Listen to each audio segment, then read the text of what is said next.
هاي فريندز، يا رب تكونوا بخير. النهارده الفيديو التاني في سلسلة فيديوهات المطبخ. أنا اسمي آلاء وبعمل لكم فيديوهات كل يوم حد عن الديكور، الاورجنايزيشن أو التنظيم واللايف ستايل. لو ما اشتركتوش في القناة اشتركوا ويلا، ولو ما شفتوش الفيديو الأولاني هحطه لكم في الكارت هنا وشوفوه قبل ما تشوفوا الفيديو ده، ويلا نبدأ. أول حاجة عايزة أتكلم عنها النهاردة في تنظيم المطبخ هو استغلال المساحة الأفقية. احنا عارفين قوي انه مثلا الشلف او الضفة عندنا بتكون عالية، فازاي نستغل المساحة الأفقية بتاعتنا اللي في الضرفة. في حاجة اسمها شلف رايزرز نعرف نستخدمها. معرفش اسمها ايه بالعربي، لو عارفين اسمها بالعربي حطوها لي تحت علشان يعني استفاد ونستفيد كلنا مع بعض. انا حاطة هنا شلف رايزر شريته من I think دولراما، حاجات بتاعة الدولار ستور هنا. فالشلف رايزر ده كويس لان هي بتخلي لنا ضرفة تانية، يعني حاجة بنحط عليها حاجات تانية أعلى. فده استغلال المساحة الأفقية عندنا، دي حاجة مهمة تعرف بقى تستخدمها في أي ضرفة، مش سواء تحت السينك أو هنا شلف زي ما انتوا شايفين أو حاجة تانية. في نوع تاني من الشلف رايزرز اللي أنا بحب استخدمهم اللي هو النوع 3 كده وبتاع الكورنر يونت ده. ده باحب استخدمه قوي في وهو استخدامه للأطباق. بيكون لمم لي كل الأطباق بتاعتي، يعني كان في أطباق في الدش واشر دلوقتي، بس بيكون لمم لي كل الأطباق اللي أنا بستخدمها في حتة واحدة وخلاص، مش يعني ايه كل حاجة ملمومة. فاستغلال المساحة الأفقية مهم لو انتوا فعلا عندكم small kitchen like myself. يعني I have a small kitchen، ف these organization hacks work for me. اغلب استخدامات الشلف رايزرز هتلاقوها لما يكونوا عندكم يونت تحت السنك، بس بوساهي بتقول لكم هاي. لما يكون تحت الحوض، مكان تحت الحوض وعايزين تستغلوا المساحه فيه، في شلف رايزرز اصلا بتكون مخصصه ل under the sink storage. دي بقى بحبها، وبحب ان انا استخدم baskets clear baskets or boxes like these ones علشان اجمع فيهم الحاجات. عندي كل هنا الحاجات المايكرو فايبر بتاعتي، يعني الحاجات بتاعت التراش باجز or الكومبوست باجز. عندي حاجات التنظيف كلها هناك. الأدوات اللي أنا بستخدمها على طول في تنظيف المطبخ أو تنظيف يعني في البيت هنا أغلبها. حاجات الحمام بحطها في حتة تانية.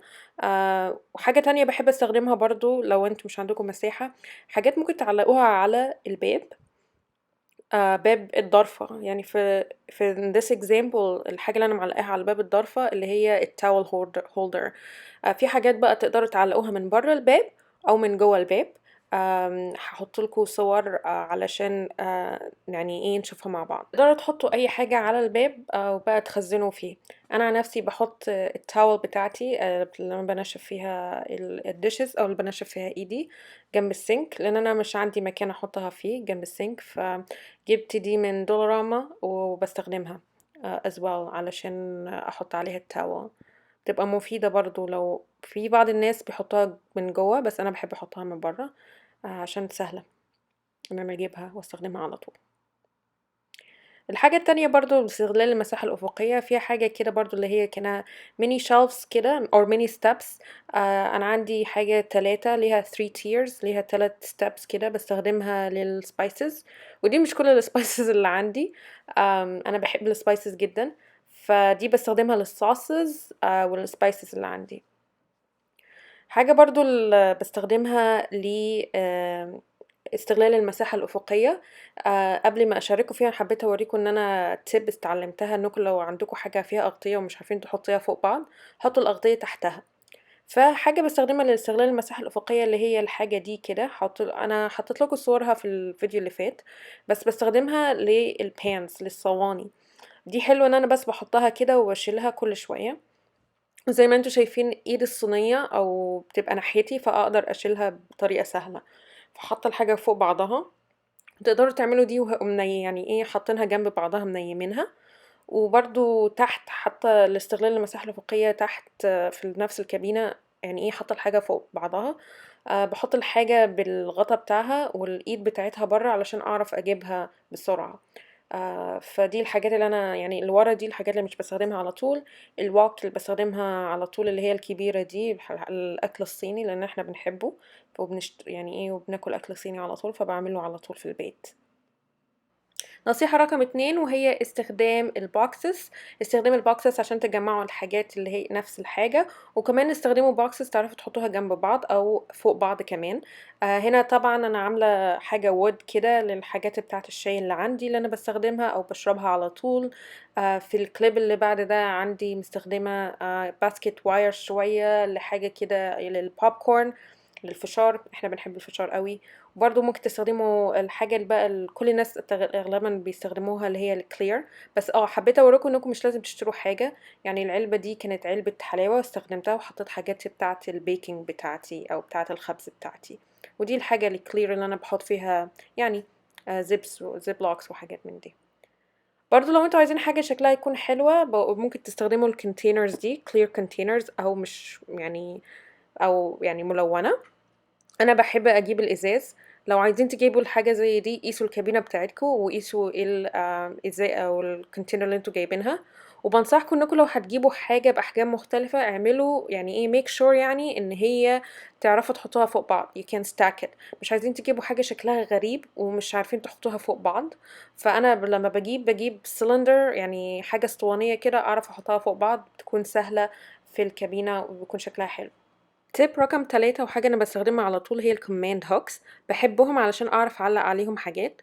أنا مستخدمة كوماند هوك بعلق في الابرون بتاعتي جنب على الحيطة اللي جنب التلاجة. فيعني يعني هي انتي بتلزقيها وتعرفي تشيليها ومش هتشيل البينت بتاعك أو كده. بعد لما حطيتها حسيت يعني ان هي كروكد يعني مايلة كده شوية.